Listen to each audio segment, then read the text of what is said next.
Hello and welcome, I'm Arumba, thank you for joining me. Let's play some more of our Holy Roman Record Race in Europa Universalis IV. So I'm thinking about letting Liège kind of finish these two cores here. Just two of them. Should be enough. Yorkshire and Essex. And once they've done that, I can give them Maine. We won't be able to give them Anjou. I'm just trying to decide if it makes sense to spend the 25 diplomacy points on each province, or if we should just maybe take this land from them in a different war. You know, like, we could do it now, which gives us base tax now. Or we could do it later, when we have better Casus Belli that lets us do it for free. Short term, I think it's better to take the land, because there's one less country nearby to even consider, and then we're just fighting Eastern powers and Africans and that kind of thing. But long term, you know what? We're ahead of time. I don't think it matters. I think we just pay the Diplo points. I'm very stingy about my spending points that I don't have to spend. But you knew that. You knew that. How did we... Oh, we became the attacker. That's... Ugh. We didn't quite land right in time. We still won, but... That one's... That was pretty close, too. So that's going to take a little bit of reinforcement there. A little bit of rebel sentiment. Now you were trying to cross, but you failed because the other guy was already on the boat. Andalusian Patriots. Okay, how's Liège doing? Did they finish their...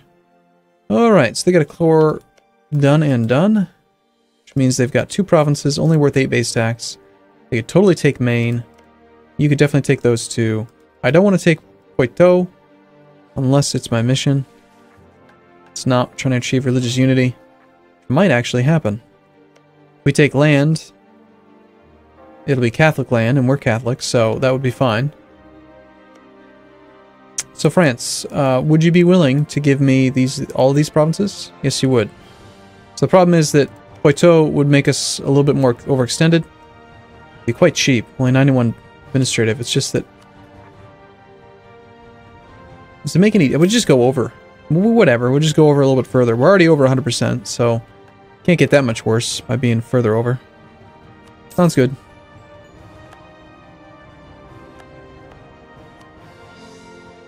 But, that being all said, we should probably park an army there. A little bit of revolt risk. It's not like we're Poland or something. With humanism. We will raise autonomy as well, just to make it a little bit easier. I don't even care. It's not about the money, really. Still working on offensive ideas. But we're pretty close to getting our discipline. And the ability to do forced march. What is our discipline at right now? 108? It's pretty crap, actually. All things being equal. Looming disaster. Internal conflicts. Okay. Have no current disasters, and an unrest is at least one. So we just barely are above that threshold. Causing us to have this looming disaster. It'll go away before it can even happen. It's gonna take 100 months. Which is like... What? Let's see. 10 times 12 would be 120. 9 times 12 would be 108. It's like 8 years. We have to stay in this position that we're in for 8 years, and it's not going to take us that long to core, so it doesn't even matter. It's not even a threat. Couldn't even fire. However, all these things are going to have double progress, so we're probably going to see rebellion. Shetland is a little bit high rolled. Let's increase autonomy.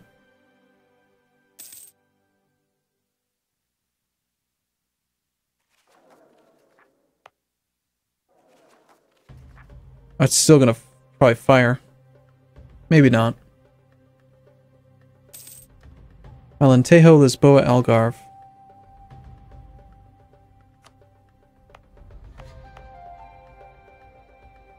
.6%.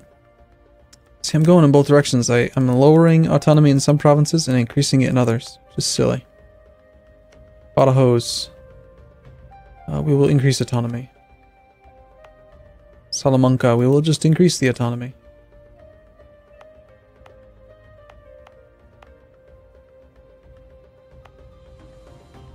Alright, let's leave the rest of them alone for now. And yeah, we can stay at peace for a little bit, it's fine. That's unfortunate. But we're gaining 13 papal influence a year.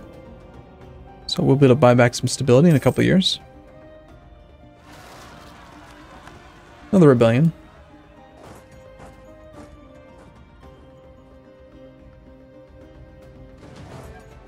We're already at full maintenance, so should be fine.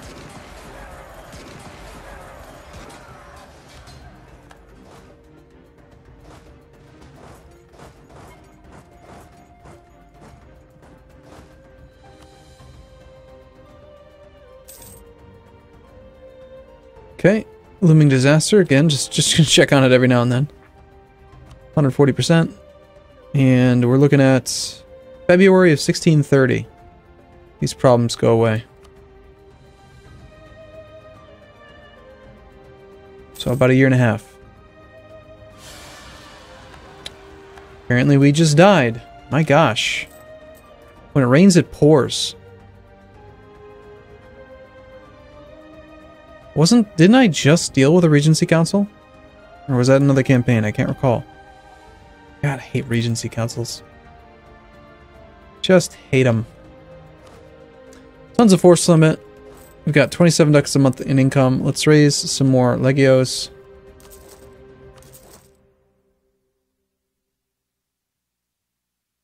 And which army do we want to use to take care of all that? Yeah, you finished core and all this, right? You have no revolt risk here. Our friendly troops are helping quite a bit. I'll leave those behind.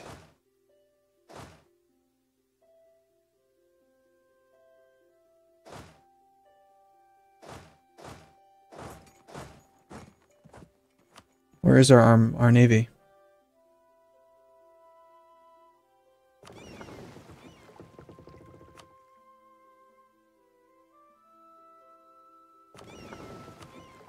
Okay, they're not really doing anything yet. We'll just combine them back together again. And you two can join up as well.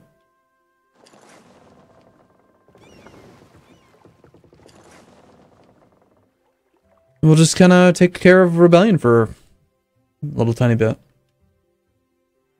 I think it's probably better at this stage in the game to declare good wars that are very time efficient than it is to just declare lots of wars that are messy. And if I had not gone over 100% overextension, that probably would have been better as well. We'll probably make do. We'll be alright.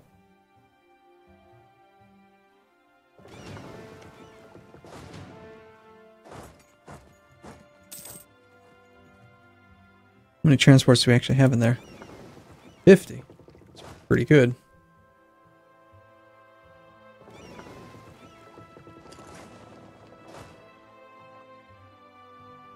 Okay, they'll take care of this. I think we have enough time to get up there before they complete the siege.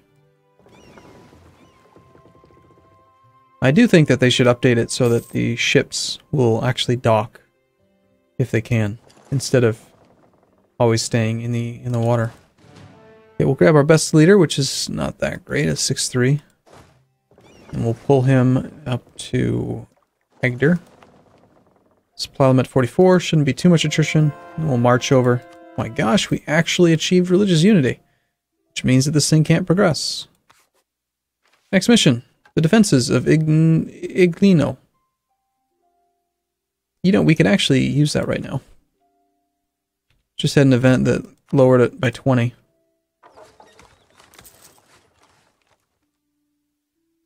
Meanwhile, our little buddy Bremen has been doing quite a good job. Look at this. He's down to here already. And he's converting the crap out of this land. And he's aggressive. I like those theocracies. They are pretty awesome. Okay, negative 14% chance. Good. You have a 7% chance now, but I think we'll get there before the next tick. Alright, it's fine. And we will be there by the 19th. Should be plenty of time.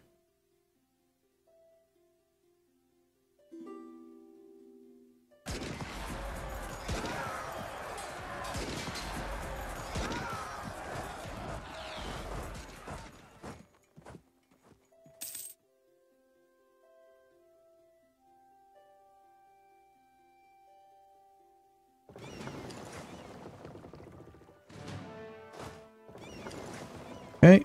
Okay, actually, did our vassals take care of it? I didn't even see that fight. They must have. Alright, so what do we got going on? Overextension is dangerously high. Holy crap, that's a lot of potential rebellions that are about to fire. Yeah, the problem is that we've just got so many that are barely above all these non-accepted cultures. You know what we could really use right now is a 3% revolt risk guy. I'm actually, that or boosting stability, but I don't want to pay to boost stability. What do you think? We could roll the dice two times, have a 25% chance of getting a theologian. Or we could wait until we have 100 and get a guaranteed stability. Are you feeling lucky? I've done this once before and it actually worked out perfectly. We got a theologian on the first time.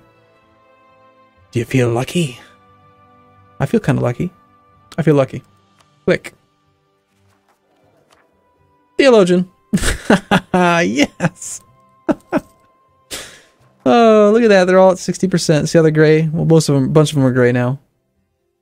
Some of them are not. Bihar is still pretty high. Probably rebel sentiment, if I had to guess. But that's going to cut down a huge, huge number of the rebellions. Wow. Meanwhile, we're also moving along pretty quick on these cores. February. Alright, we'll be fine. That's awesome. I love doing that. And it's Iron Man mode, so you know I didn't just, like, record the video 10 times until it actually fired. I'm just that lucky sometimes. He says, as the entire country rebels against him.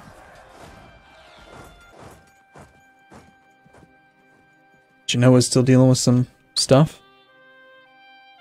Well, let's put these new troops to the test. See how they fare. They should have time to continue forming up before we have to move. Although, negative 28% chance right away. They've got quite a bit of artillery. 7. Let's see. If I had upgraded the fort level, that would buy us a lot of time. Our defensiveness is pretty good. But lowering the effect of that artillery by just 1 would be quite a significant change. But I can't build a fort in every province. It just can't happen. It's just too much.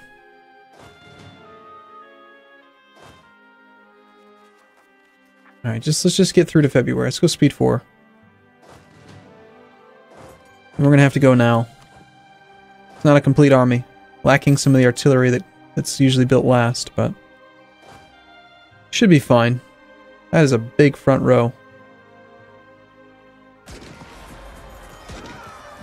So we're getting lots of flanking in. See, the problem with having too much infantry is that, like, our cavalry is not even working right now. The infantry's flanking, but the cavalry can't reach them. Cavalry's doing nothing. It'd actually almost be better to send an army that's specifically designed to counter the enemy. Like, I know I did this in my Russian campaign, I think, where we can look at it, we can see they get 18 in the front row. So we want to send 18 infantry to match, and then we want to maximize the flanking, so we could send the 2 strongest other infantry because they can flank by 1, and then we send we hold these other infantry back. And they'll actually merge in 6 days later as reinforcements. Now we can see a big difference in the way that the army lines up. We can see here that the infantry is going to match equal to their front row. Our cavalry flanks their cavalry. And then when the new infantry come in, they don't force these cavalry so far wide that they can't fight. I don't know. It's probably one of those things that, like, if you really spend a lot of time and effort on it, it would be better. The question is just, is it really worth the effort? And how much better do they actually do? These are nationalists, so we gotta take care of them. Genoa, you're terrible. I mean, don't get me wrong, Genoa, you've done good job coring land for me, but You're just miserably bad at defending your territory.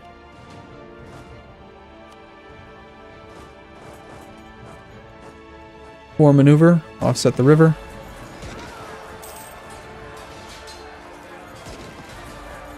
Okay. Revolt risk. 60%. Looks like we'll be able to eke by, because we're about to finish all huge portion of the cores in February.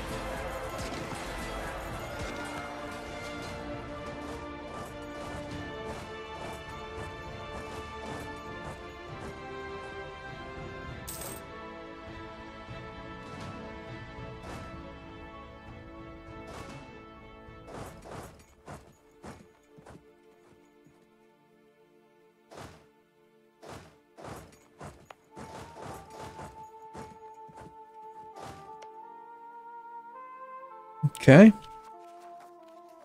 February.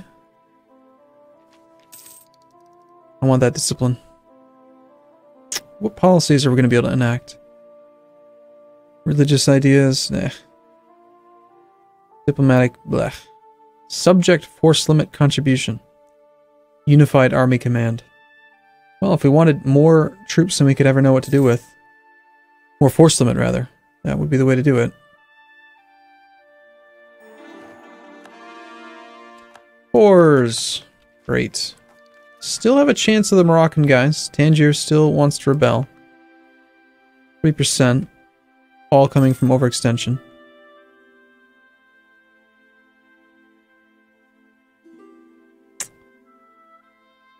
Alright. It's fine.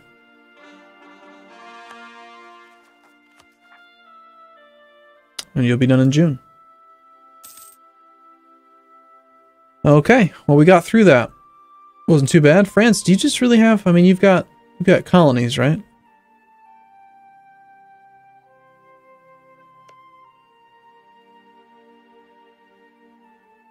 They've got Cosmopolitan Mexico,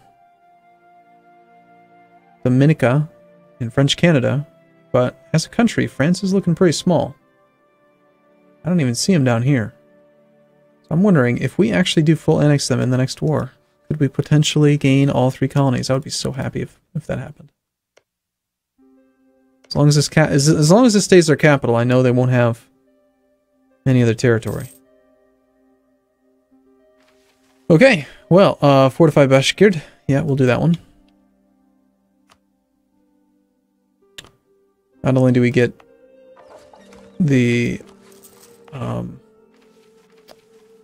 not only do we get army tradition, but we also get some more manpower, which is nice. Nothing to convert. It feels so weird. Oirat.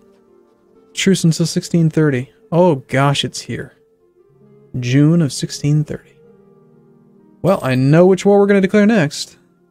So what we could do is find somebody to sell this province to, and we'll go from there. So that's going to be the plan in the next video. We're going to find a province, probably another theocracy if we can get one. And then we're going to continue to expand Bremen. Well, Bremen probably can't afford to take anything next, but we'll get a new theocracy to take a big chunk out of the Oirat going that way. We'll take a chunk out of the north or something. We'll go from there. Alright, thanks for watching everyone. See you soon.